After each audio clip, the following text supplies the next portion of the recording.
Nou, ik ben sinds 1 maand ben ik jeugdboa in Noordoost-Friesland.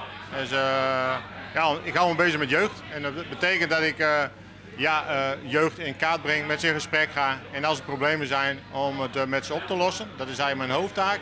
Ja, en als het nodig is, ja, dan kan je nog sanctionerend optreden. Maar dat is de laatste. Veel samenwerken met de politie, jongerenwerk, scholen. Ja, dat is een super mooie functie.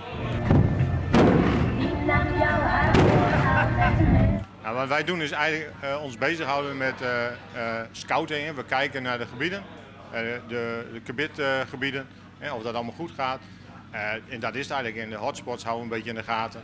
En ik hou me dan bezig, als er dan vuurwerkoverlast is, dat ik daarheen ga. Maar eigenlijk is het meer op scout van de terreinen en hoe gaat dat?